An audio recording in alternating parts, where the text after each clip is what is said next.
अस्सलाम वालेकुम फ्रेंड्स, उम्मीद करती हूँ आप सब लोग खैरियत से होंगे। आज मैं आपके लिए लाई हूँ chapter number 1 fundamental of chemistry का lecture number 14 the concept of mole. आज हम मोल का कंसेप्ट देखेंगे कि मोल क्या चीज़ होती है। तो बात देखें कि जब भी हम मार्केट से कोई चीज़ ख़रीदते हैं, ठीक है, तो उस चीज़ को हम दो तरीक़ों से बाय करते हैं, ठीक है। यानी किसी मार्केट से कोई भी चीज़ ख़रीदने का यानी कि दो उसमें हम प्रोसेसेस यूज़ करेंगे। सपोज़ कि हम मार्केट से कोई चीज़ ख़रीदना चाहते हैं तो या तो हम उस चीज़ को उसके नंबर के हिसाब से ख़रीदेंगे, नंबर के हिसाब से बाय करते हैं, और या तो उसके मैस के हिसाब से बाय करते हैं, ठीक है। यानी मार्केट से जब भी कोई चीज़ ख़रीदी जाती है, ठीक है, बाय थिंग्स, तो उसके दो मेथड हैं। या तो उस चीज़ को उसके नंबर से ख़रीदा जाता है और या तो उसके मैच से, ठीक है। नंबर, अब आप देखें मार्केट से हम कितनी चीज़ें ख़रीदते हैं। फ्रूट्स की बात करें तो बनाना, ऑरेंज, ठीक है, एग मार्केट से लिए जाते हैं। उसी तरह डिफरेंट तरह की जो दूसरे ग्रेन्स हैं जैसे चावल हो गए, चीनी, दालें, ठीक है। अब आप देखें अगर हम मार्केट से ऑरेंज ख़रीद रहे हैं या बनाना ख़रीद रहे हैं, अब आप देखें वो हम डोजन्स के हिसाब से ख़रीद रहे हैं, यानी कि काउंट करके ख़रीद रहे हैं। तो यानी कि नंबर के हिसाब से हम क्या क्या चीज़ बाई करते हैं। ऑरेंज हो गए, उसके बाद एग, बनाना, ये चीज़ें हम काउंट करके मार्केट से ख़रीदते हैं। इसी तरह अगर हम मार्केट से राइस लेना चाहते हैं, ठीक है, राइस हो गया, डिफरेंट तरह की जो दालें हो गई, बीन्स, ठीक है, उसके अलावा मीट, ये जो चीज़ें होती हैं वो मार्केट से किस हिसाब से ख़रीदी जाती हैं, मैस के हिसाब से ख़रीदी जाती हैं। इसी तरह यानी कि अगर कोई मार्केट से पेपर ख़रीद रहा है तो पेपर को जो है रिम वो उसको काउंट करेगा, ठीक है। इसी तरह यानी कि मार्केट से चीज़ें या तो उसके नंबर के हिसाब से बाय की जाती हैं या तो उसके मैस के हिसाब से बाय की जाती हैं। सेम इसी तरह जो केमिस्ट होते हैं, केमिस्ट यानी कि केमिस्ट्री के अंदर यानी अपनी आसानी के लिए एक टर्म यूज़ करते हैं मोल्स, ठीक है। मोल की मदद से वो चीज़ का यानी कि नंबर भी देखते हैं, ठीक है, और मैस भी देखते हैं, ठीक है। यानी बेसिकली यानी कि ये एक जनरल टर्म है जो कि अपनी आसानी के लिए यूज़ की जाती है, ठीक है। यानी कि मोल एक जनरल टर्म है।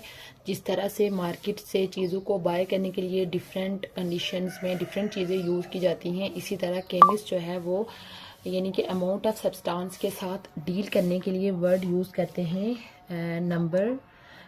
वर्ड यूज़ करते हैं मोल्स, जो कि मोल्स का तल्लुक नंबर के साथ भी है और मैस के साथ भी है, ठीक है। इसी तरह आप ये समझ लें कि मार्केट में जैसे अगर कोई बिल्डर है यानी कि इंजीनियर है, वो ब्रिक्स को जो है वो 100 के हिसाब से काउंट करेगा। इसी तरह अगर कोई मार्केट से एग खरीदे जा रहे हैं तो वो डोजन्स के हिसाब से उसको काउंट किया जाएगा।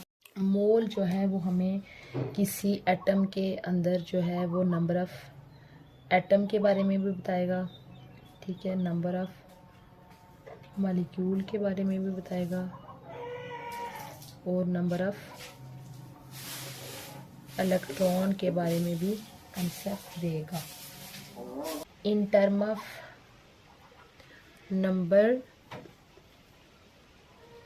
यानी in term of number plus mass, ठीक है। तो नंबर ये जो होता हमारे पास है मोल, यह हमें किस किस का रिलेशन बताएगा। मैस का रिलेशन डिफरेंट चीज़ों के साथ हमें बताएगा, जैसे मैस का रिलेशन नंबर ऑफ़ एटम्स के साथ, नंबर ऑफ़ एटम्स के साथ मैस का क्या तल्लुक है, उसके बाद नंबर ऑफ़ आयन्स के साथ मैस का क्या तल्लुक है, और नंबर ऑफ़ मॉलिक्यूल का मैस के साथ क्या रिलेशन है, इसके बारे में कंप्लीट इंफॉर्मेशन देंगे।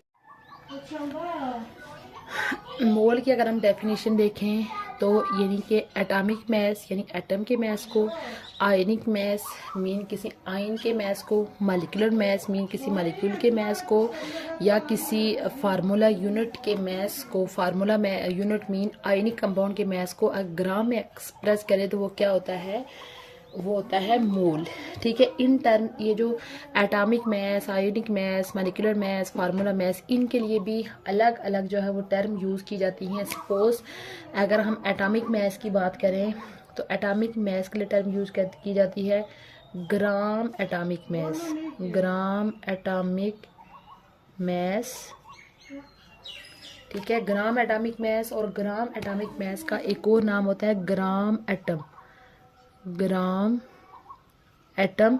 यानी कि किसी एटम के मास को अगर हम रिप्रेजेंट करें तो एटम, सपोज अगर हम हाइड्रोजन ले लें, ठीक है, तो हाइड्रोजन के एक एटम का मास होता है 1.008 ग्राम, तो ये इक्वल होगा हमारे पास 1 मोल के, और इसको क्या बोला जाता है, ग्राम एटॉमिक मास या ग्राम एटम बोला जाता है। उसी तरह हमारे पास दूसरी टर्म में लिखा हुआ आयनिक मास।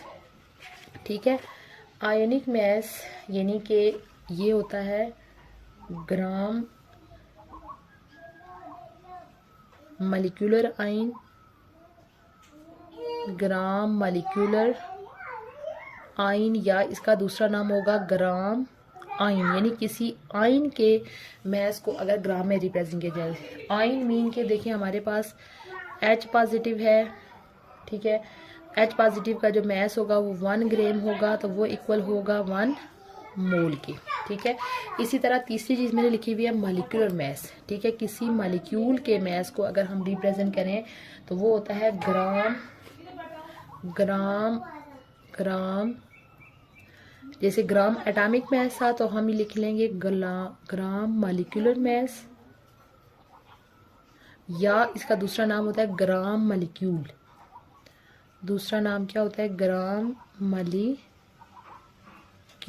ठीक है, इसमें हम कोई मॉलिक्यूल ले लेते हैं। सपोज हमारे पास मॉलिक्यूल है वाटर, वाटर का जो मास होता है वो होता है 18 ग्राम। ठीक है, 18 होता है, इसको ग्राम रिप्रेजेंट करेंगे तो ये हमारे पास क्या इक्वल हो जाएगा, 1 मोल के इक्वल हो जाएगा। उसके बाद चौथी टर्म मैंने लिखी हुई है फार्मूला यूनिट मास। ठीक है, फार्मूला यूनिट मास के लिए टर्म की जाती है ग्राम फार्मूला मास, ग्राम फार्मूला मास एक ये टर्म होती है, या इसका दूसरा नाम होता है ग्राम फार्मूला, भी इसको बोला जाता है ग्राम फार्मूला। यानी कोई आयनिक कंपाउंड ले लें उसके मास को। आयनिक कंपाउंड हमारे पास NaCl है, इसका जो मास होता है वो होता है 58.5 ग्राम, ये इक्वल हो जाएगा हमारे पास 1 मोल के इक्वल हो जाएगा। अगेन इस लेक्चर का सम अप कर लेते हैं। आज हमने मोल के बारे में पढ़ा कि जब भी मार्केट से कोई चीज़ खरीदी जाती है तो या तो अपने नंबर के हिसाब से खरीदी जाती है काउंट करके, या तो मैस के हिसाब से। नंबर के हिसाब से खरीदी जाते हैं ऑरेंज, एग, बनाना, और अगर मैस के हिसाब से देखें राइस, बीन्स, मीट, उसके बाद डिफरेंट फ्रूट्स, एप्पल हो गया, ये वाले जो फ्रूट्स हो गए। ठीक है, इसी तरह केमिस्ट्री के अंदर चीज़ों की क्वांटिटी से डील करने के लिए यूज़ की जाते हैं। केमिस्ट क्या यूज़ करते हैं, मोल की टर्म यूज़ करते हैं, जो कि मैथ्स और नंबर दोनों के साथ डील करता है। यानी कि ये बेसिकली सब्सटेंस की क्वांटिटी को इन term of number, in term of नाम, मैथ्स दोनों के बारे में एक्सप्लेन करती है। ठीक है, तो मैथ्स हमारा हमें रिलेशन बताएगा नंबर ऑफ एटम के साथ, नंबर ऑफ आयन्स के साथ, और नंबर ऑफ मॉलिक्यूल के साथ किस चीज़ का, मैथ्स का रिलेशन। इसकी फिर हमने डेफिनेशन देखी कि किसी भी एटम के एटॉमिक मास को, उसके बाद आयन के आयनिक मास को, मॉलिक्यूल के मॉलिक्यूलर मास को, और आयनिक कंपाउंड के फार्मूला यूनिट मास को जब ग्राम में एक्सप्रेस किया जाता है तो वो होता है मोल। इसके लिए भी डिफरेंट टर्म्स यूज़ की जाती हैं। अगर किसी एटम का मास है तो ग्राम एटॉमिक मास या ग्राम एटम बोलेंगे उसको। किसी मॉलिक्यूल का मास है उसको ग्राम मॉलिक्यूलर मास, या किसी आयन का मास है तो ग्राम मॉलिक्यूलर आयन या ग्राम आयन बोलेंगे। उसके अलावा किसी मॉलिक्यूल का मास है तो ग्राम मॉलिक्यूलर मास या ग्राम मॉलिक्यूल बोलेंगे, और किसी आयनिक कंपाउंड का मास है तो ग्राम आयन फार्मूला मास और ग्राम फार्मूला। यानी कि अब देखें सबके साथ जस्ट क्या वर्ड यूज़ किया हुआ है, ग्राम वर्ड यूज़ हुआ है, ठीक है। उम्मीद करती हूँ आपको आज का लेक्चर अच्छा लगा होगा। इंशाल्लाह बहुत जल्द न्यू टॉपिक के साथ हाजिर होंगी, तब तक के लिए अल्लाह हाफिज़।